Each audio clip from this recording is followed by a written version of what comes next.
दोस्तों, आज की कहानी का शीर्षक है पद पर वापसी। एक दिन बादशाह अकबर बाग में बैठे बैठे कुछ सोच रहे थे, तभी बीरबल वहां आए और उनसे मजाक करने लगे। बादशाह उस समय मजाक के मूड में नहीं थे। बीरबल के मजाक से क्रोध में आकर बादशाह बोले, बीरबल तुम आज से मेरे दरबार में मत आना, यहाँ से चले जाओ। बादशाह अकबर को नाराज देखकर बीरबल ने बाहर से चुपचाप चले जाना ही उचित समझा। एक महीना बीत जाने पर भी बादशाह अकबर ने उनको नहीं बुलाया और उनकी जगह एक नया दीवान नियुक्त कर दिया।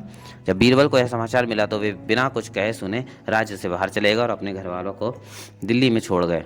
इस प्रकार बीरबल को दीवानी से अलग हुए 2-3 माह बीत गए थे।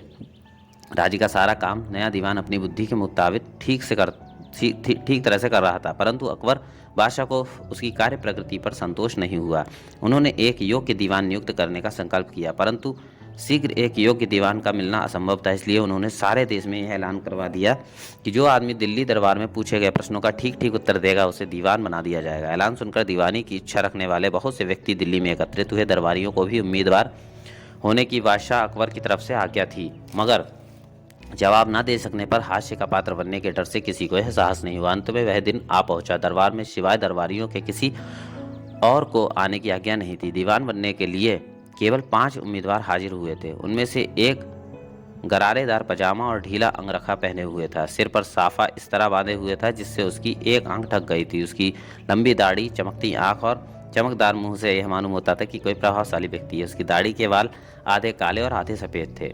सबसे पहले पंडित राज जगन्नाथ ने कहा, आज की सभा में किए गए सवालों का जो ठीक ठीक जवाब देगा वही दीवान बनाया जाएगा, परंतु जिसका एक भी जवाब गलत होगा उससे फिर सवाल नहीं किया जाएगा। पहला प्रश्न है, दुनिया के समुद्रों में मोती की सीपें कितनी होती हैं? यह सुनकर चारों उम्मीदवारों में से किसी ने लाख, किसी ने करोड़, किसी ने अरबों सीपी बतलाई, परंतु साफे वाला बोला, संसार के मनुष्यों की जितनी आंखें होती हैं उतनी ही सीपी होती हैं। यह उत्तर सुनकर चारों ओर से वाहवाही होने लगी। शर्त के अनुसार पंडित जगन्नाथ ने चारों से पूछना बंद कर दिया और साफे वाले से दूसरा सवाल पूछा, शरीर का पहला गुण क्या है? साफे वाले ने बूढ़े ने कहा, आरोग्यता। इसके पश्चात नवाब अब्दुल रहीम खान खाना ने पूछा, सबसे बढ़कर शस्त्र क्या है? दाढ़ी वाले बूढ़े उम्मीदवार ने कहा, बुद्धि ही सबसे श्रेष्ठ शस्त्र है। राजा टोडरमल ने पूछा, अगर चीनी और रेता मिला दिया जाए तो जल में डालने के अलावा उनको अलग अलग करने का और क्या उपाय है? उनको पृथ्वी पर फैला दिया जाए, चीनी को चींटियां उठा ले जाएंगी और रेता पड़ा रह जाएगा। उम्मीदवार ने उत्तर दिया। नवाब खान खाना ने 5वां प्रश्न पूछा, क्या तुम समुद्र का पानी पी सकते हो? आप समुद्र में गिरने वाली सब नदियों का उसमें जाना बंद कर दें तो मैं पी सकता हूँ, दाढ़ी वाले ने जवाब दिया। पंडित जगन्नाथ ने 6ठा प्रश्न पूछा, चिता बिना आदमी किससे जलता है? साफे वाले ने उम्मीदवार ने जवाब दिया, चिंता से। सबसे नीच उद्यम क्या है? टोडरमल ने 7वां प्रश्न पूछा। उम्मीदवार ने बोला, भिक्षा का। ऐसे सटीक उत्तर सुनकर सभी दरबारीगण चकित रह गए और उसकी प्रशंसा करने लगे। यदि उपस्थित सभासदों में से कोई भी मेरे एक प्रश्न का सही उत्तर दे देगा तो मैं उसकी बहुत कृपा मानूंगा, साफे वाले बूढ़े ने कहा। यह सुनकर सभी दरबारी बोल उठे, खुशी से पूछिए, किवाड़ के खोलने तथा बंद करने के समय जो चूचू का शब्द होता है उसका क्या अर्थ है? कोई दरबारी इस प्रश्न का उत्तर नहीं दे सका। बादशाह अकबर उसकी बुद्धिमत्ता से बहुत प्रसन्न हुए और मन मान लिया कि उन्हें बीरबल के समान योग्य दीवान मिल गया है।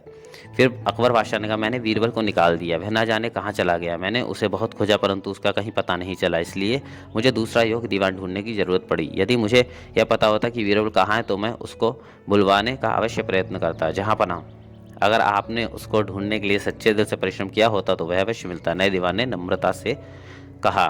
बादशाह अकबर बोले, नहीं नहीं, जहाँ तक मुझसे हो सका मैंने उसको ढूंढने का पूरा प्रयत्न किया। जब किसी भी तरह नहीं मिला तब नए और बुद्धिमान दीवान को खोजने के लिए लाचार हुआ। जहाँ पना, अब यदि वह आपसे आ मिले तो क्या आप उसको रखेंगे या नहीं? नए दीवान ने पूछा। बादशाह अकबर बोले, हाँ अवश्य रखूंगा, मैं तो उसको बुलाने के लिए बड़ा उतावला हो रहा हूँ। नए दीवान ने कहा, उसका पता ठिकाना मैं जानता हूँ। यह सुनकर बादशाह अकबर बोले, यदि तुम उसका पता ठिकाना बता दोगे तो मैं तुम्हारा बहुत आभारी हूँगा।